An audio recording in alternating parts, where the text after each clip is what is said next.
If you ever force me to choose between a slate that's bad at pitcher versus a slate that's bad at offense with stacking, I would choose the slate that is bad for stacking pretty much every time, because my level of confidence in a slate is directly tied to the pitchers available to me. If I have good pitchers to choose from, I have faith that like the stacks will work their way out. And if they don't work out for me, the odds they don't work out for everyone else are pretty high. So to me, if I'm forced to choose between a good pitching slate and a good hitting slate, give me the good pitching slate every single time.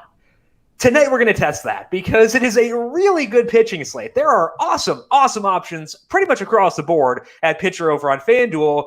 The stacking options, not quite as good. So what we're going to do today is go through those pitchers, try to figure out which one should sit atop our list, and then try really, really hard to dig in and see if we can find any palatable stacks for tonight's main slate. Welcome on into the solo shot. That's right here on the FanDuel Podcast Network and numberFire.com. My name is Jim Sonis. I am a senior writer and analyst for numberFire.com, here to break down tonight's 8-game main slate, with lock set for 7:10 this evening, 5 additional minutes for you two and me to ruin lineups prior to lock for tonight. Only 2 games with weather notes for today. Both those are out in the Bay. The temperatures are low in Oakland and San Francisco, as always. This means we should lower batters and raise pitchers on the Angels, Giants, Diamondbacks, and A's. I will note, though, that this slate is not a huge park factor slate. Like, there are a couple of parks in this slate that are average, but for the most part, the park factors skew towards pitching. So that complicates even more our dilemma around trying to find good hitters for tonight. But that also means the bad park factors on a relative scale, not as bad as usual. So despite the fact we are lowering the batters in Oakland and San Francisco, I wouldn't cross them off entirely. In fact, we'll talk about them in things to watch. But just know that this slate is a little bit different than usual from a composition perspective. Pitching preview coming up in just a bit, but first, as a reminder, we do have our live show at 4 p.m. Eastern Time every day on the FanDuel YouTube, Twitch, and Facebook pages. Make sure you tune into that. Subscribe to whichever channel you prefer between those 3 mediums, and hop in, ask us questions. We can talk some MLB DFS. If you want to chat more pitchers for tonight or discuss one-offs as lineups come out, make sure you tune in 4 p.m. Eastern Time every day, and we'll go through those discussions and try to figure out how to tackle tonight's main slate. Also, a lot of good stuff on the numberFire Daily Fantasy Podcast feed. We have, of course, the NBA and NHL podcast. We have Tom Vecchio, the Daily ISO, and the Daily Deke. Those go up each night, so that if you want to get set for the following day's NBA or NHL DFS slate, you can do so that night because locks are at different times. So make sure you subscribe to get a notification as those go live. And if you like what you hear, leave us a rating and review as well. NASCAR podcast coming later today. The NBA playoffs are upon us, and FanDuel has you covered. Compete in the Mountain Dew NBA Free Play daily from today through September 4th for your chance to win your seat in a virtual event with NBA legends Gary Payton and Ray Allen. With each entry, you will also be entered into the King of the Mountain 3-point bonus for your chance to win a share of $15,000, brought to you by Mountain Dew, official sponsor of the NBA.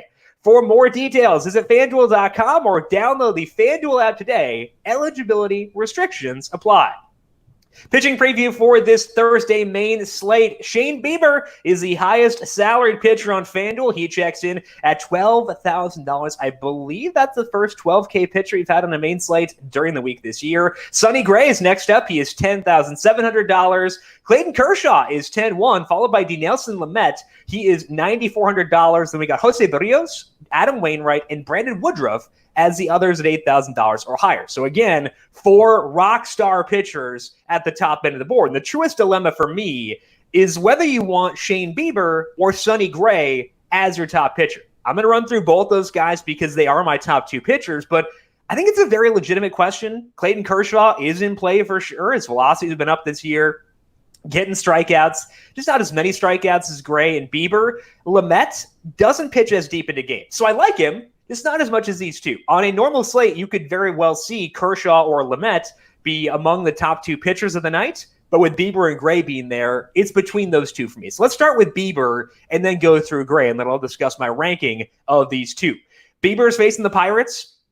They're a lower strikeout team. They don't strike out a ton, but they also don't do a lot of damage. They have an 89 WRC plus versus righties since the start of last year based on their current active roster. So it's a very safe matchup for Shane Bieber.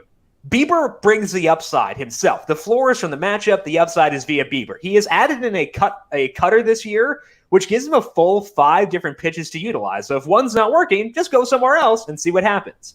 That makes our most relevant sample on Shane Bieber the 5 starts he has made this year, and those 5 starts have been Garrett Cole-esque, a 2.07 skill interactive ERA with a 43% strikeout rate. Bieber has double-digit strikeouts in 3 of his 5 starts. He had 8 in the 2 others, so at least 8 strikeouts in all 5 starts this year. We could view as a downside that Bieber is on the road because starting pitchers tend to have lower strikeout rates on the road than they do at home, but each of the past 4 starts for Bieber have been on the road. And the Pirates haven't seen that new cutter yet. This is the first time they have faced him in 2020. So, sure, we would like the Pirates to strike out more than they do, but it's a matchup where he should absolutely feast and should go deep in the game. You have to love that. So that's why Shane Bieber is within this top 2 for me.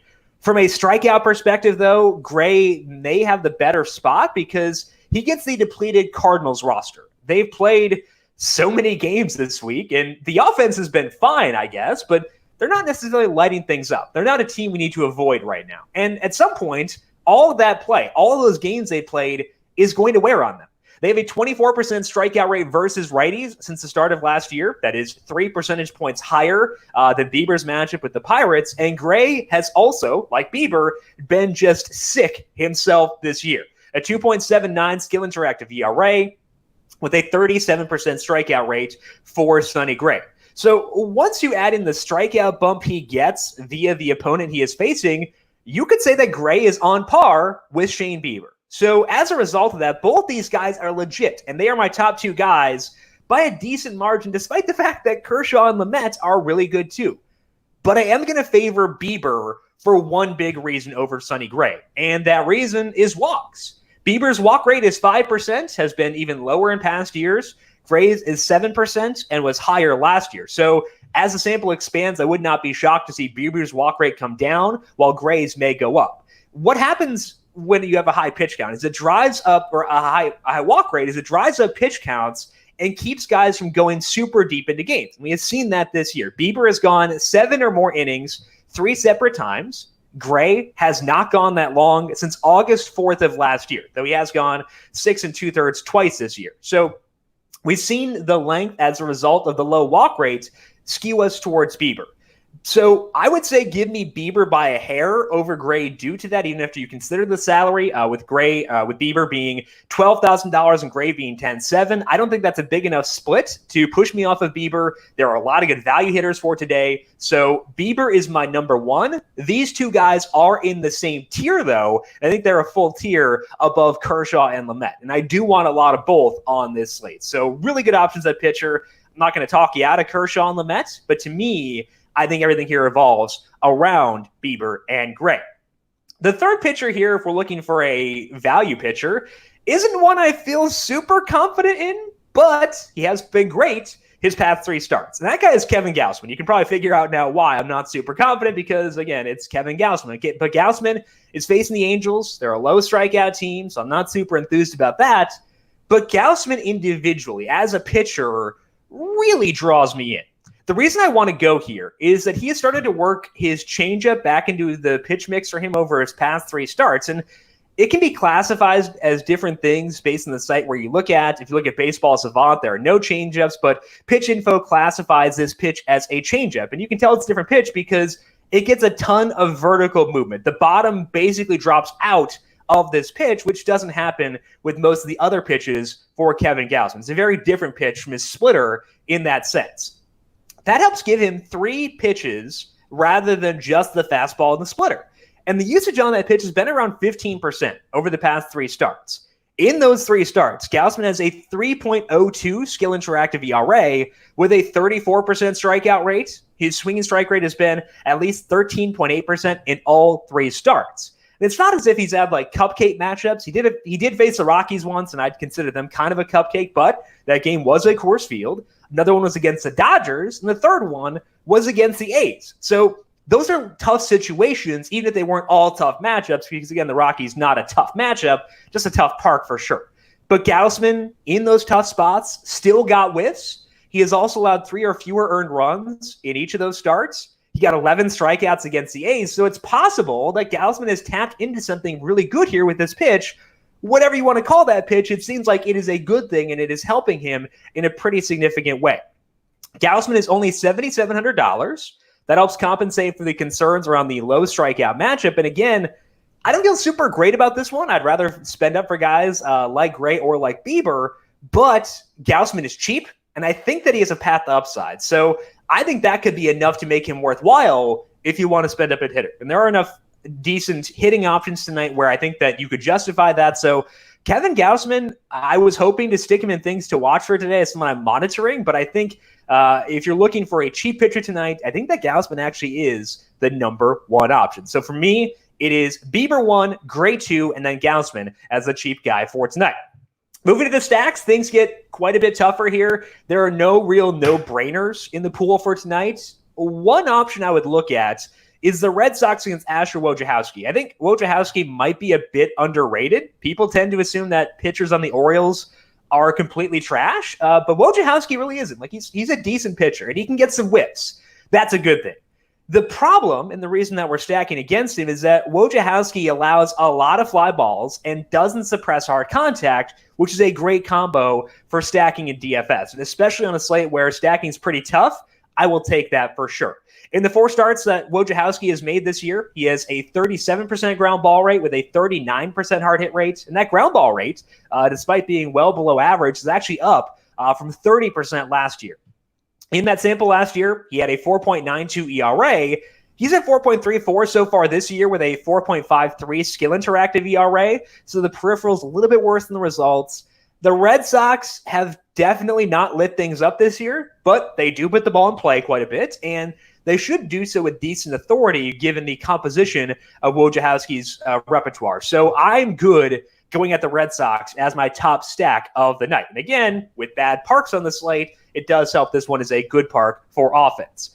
I think this is a good chance to buy JD Martinez low because Martinez has not had good results this year, but he still has a 42% hard hit rate with a 42% fly ball rate. So the batted ball data is awesome.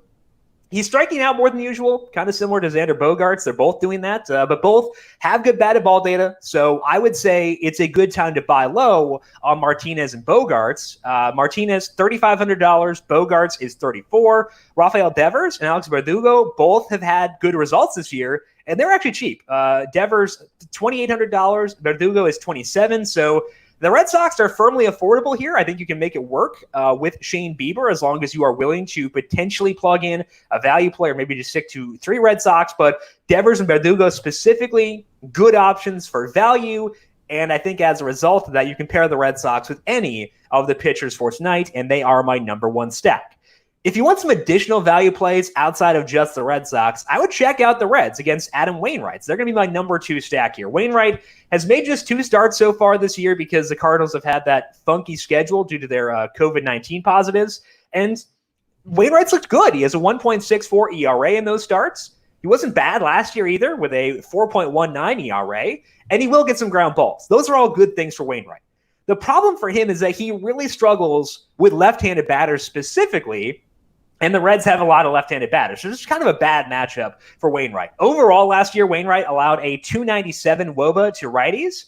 It was 368 for lefties. Now, I am listing the WOBAs here to give you the actual numbers, but I would caution you don't want to trust WOBAs in samples like this. Instead, you want to focus on the peripheral numbers and see if they back up what the results say. And here, they do back it up. They say we can stack lefties versus Wainwright. Wainwright, an 18% strikeout rate last year versus lefties with a 13% walk rate, and his hard hit rate was high versus both righties and lefties. So if Wainwright were facing a righty-heavy team tonight, we'd probably be okay avoiding him, but he's not. The Reds have, 2 very good righties in Nicholas Castellanos and Eugenio Suarez, but they've also got a bunch of lefties, and they're probably going to have 4 of their top 6 batters tonight be left-handed batters. So they're going to sit number 2 on my list for tonight. I do think you can still use the righties here if the stack, if the offense fully blows up, they will benefit from the additional volume and the additional base runners as well. Suarez, $2,700. He's really struggled this year, but I think that you could justify that. Castellanos has not struggled, so $4,000, fair for him. But the focal points for this red stack, Mike Moustakas, Joey Votto, Jesse Winker, Shogo Akiyama, all core level plays, and none of them will run you more than $3,000. So if you're trying to get ways to spend up for Bieber, I think that the Reds are a really good route for doing so. Specifically the lefties, they're the cheap ones. They're the ones we should expect to perform against Wainwright. So a really good combination. And I think that they make a lot of sense with their Bieber lineups.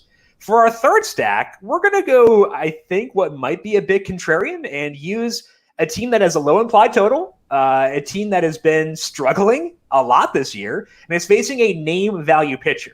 That is the Brewers against Jose Berrios. This one has risk because Berrios can be really, really good. He's been that in the past, and we could see that again this year. We just haven't seen it so far this year, and it's kind of weird how much Berrios has struggled. I can't put my finger on why it's happened because his velocity is up. Like, it's really good. His velocity on his fastball is up about a tick. It's up 2 ticks on the curveball. He's throwing that really good breaking ball, if you want to call it a curveball or slider, whatever you want to call it. He's been throwing that pitch plenty. So you would expect Berrios to be good, but he hasn't. He has a 5.92 ERA with a 5.01 skill interactive ERA. His strikeout rate is 22% with a 12% walk rate. And Berrios is allowing a ton of hard contact. That's something he hasn't done traditionally. That's why I've never really wanted to stack against Berrios, even when he struggles, because he didn't let up a lot of hard contact. And it's not as if Berrios has faced lethal opponents either, because his past 3 starts have been against the Pirates and then the Royals twice. I'm expecting him to turn this around eventually, and by turning it around, I mean get back to the baseline that he was at last year with fewer walks and a better suppression of hard contact. But it hasn't happened yet, so I think for this specific slate, although there is a lot of risk, I do like the idea of having some Brewer stacks out there in tournaments, just because I'm worried about what I've seen out of Berrios so far this year. It also does help that the Brewers' bats woke up last night. That's encouraging, because if you look at their stats in this year, it's really hard to find hitters who haven't been in just hideous form in 2020. So instead, when looking at the Brewers, we're going to try to look at guys in trusty 2019 through 2020 samples, see if we can spot batters who may be able to come out of their slump soon. One of them is potentially Justin Smoke, and I say that while acknowledging that his strikeout rate is like 42% with a 2% walk rate. It ain't great, Bob, but he does have a 48% hard hit rate and a 42% fly ball rate against righties since the start of last year. He's only $2,600. I prefer Avisail Garcia against lefties, but he does make hard contact against righties. He's $2,600, so this one could go wrong for a couple of reasons. Those reasons being the Brewers struggling. Jose Berrios can be a good pitcher, so it could go poorly. But I think given the way things have gone for Berrios this year, it's still a stack that I want to utilize and one I will go at for tonight. So the Brewers, my number 3 stack of the slate. Taking a look at things to watch, I'm going to go through other potential stacking options. I think this is a slate where you just concentrate your core on your pitchers. Like, pick your poison there. If you want to focus on just Gray and Bieber, sweet. But I'd make your core be your pitcher and then differentiated stacks, because every single stack has a good path to disappointment. So here are 3 more stacks I will consider for tonight. 2 of them are actually out in the Bay, discussed earlier with the cold weather there. But again, it's not as big of a negative as usual because there aren't a lot of great offensive parks on this slate. So those teams I like out there are the A's and the Giants. The A's are facing Alex Young. Definitely not a bad pitcher, kind of similar to Asher Wojciechowski in that way, where he's not a bad pitcher, but someone we can stack against here. He's just not someone we need to avoid when he's facing an offense as good as Oakland's. Last year, Young had a 4.68 skill interactive ERA, mostly as a starter. Did get some ground balls, but also let up a 42% hard hit rate. I prefer the Oakland stack between the A's and the Giants just because their park is less of a black hole. So preferring the A's, they're probably my number 4 stack here for tonight. Mark Canha is an awesome play at $2,700. He's been hitting righties this year, so getting him against the lefty I think makes him a no-brainer. Canha is 27. Marcus Semion's pretty cheap. Always love Matt Chapman with his power. So the A's number 4 stack for me. As for the Giants, they're facing Jose Suarez, and he's making his 2020 debut. But the 2019 data from Suarez says we can stack here 5.09 skill interactive ERA and a 7.11 ERA. He doesn't get ground balls. So, like, if you gave me Suarez against a different offense in a different park, they would be the top stack of the night. I think you can go at it despite the downsides here. Just remember to be wary of players on the Giants who could leave once the lefty is yanked. Evan Longoria is safe. I think he's the one guy who I feel safe saying will play 9 innings tonight. Wilmer Flores tends to at least play until the 8th or 9th inning before he gets pulled, so decent safety there. Hunter Pence has played a full game in 4 straight starts. He has left before the 8th inning just once this year, so it's possible he is safe too, but I would just proceed with caution here because they do tend to yank guys late in games. That's tough for DFS, especially when it's a right-handed platoon batter, because if Suarez gets knocked around, they could leave in like the 5th inning. So Longoria, Flores, Pence, probably kind of okay, but I would proceed with caution on the Giants regardless. The final one I'd consider is also on the West Coast. Red Hot Padres against Kyle Gibson. I think they have a grand slam in like 3 straight games, not all of them while leading by 7 runs. So Padres raking right now, really fun to watch. So a little bit of extra fun factor in stacking the Padres too. Kyle Gibson, the strikeout rate is 18% this year. That is the second lowest relevant sample strikeout rate on the slate. He's also allowing hard contact 45% of the time. He does get ground balls, and I would expect that to continue, but the Padres are just kind of crushing things right now, and this is a slate where there are no perfect stacks, so the ground ball rate on Gibson more acceptable as a result of that. So I am in on the Padres here, despite the fact that Gibson is a ground ball pitcher.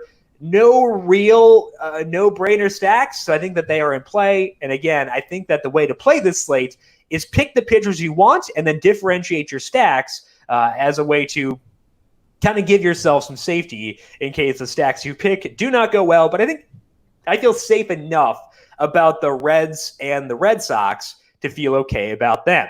That is all the time that we have for today, but do not forget to tune back in at 4 p.m. Eastern time today to get set for our FanDuel Fantasy Q&A, taking a look at lineups, answering your questions. That is on the FanDuel YouTube, Twitch, and Facebook pages. Make sure you are subscribed to those channels to get notifications as we go live each and every day. The Solo Shot also live on YouTube at 9 a.m. Eastern time every day. Hello to those of you watching right now. Don't forget to subscribe to the numberFire Daily Fantasy Podcast feed as well. NBA, NHL, NASCAR podcasts, all right there for your consumption. And if you like what you hear, leave us a rating and review as well.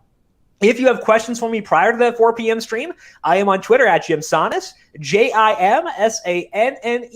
You can also follow the FanDuel Podcast Network at FanDuel Podcast. Big thank you to Calvin Theobald, our video producer, for on the video side of things here today. Thank you, Cal, as always. And thank you to everyone for tuning in. Good luck with your DFS lineups for tonight. We'll talk to you once again tomorrow. This has been the Solo Shot right here on the FanDuel Podcast Network.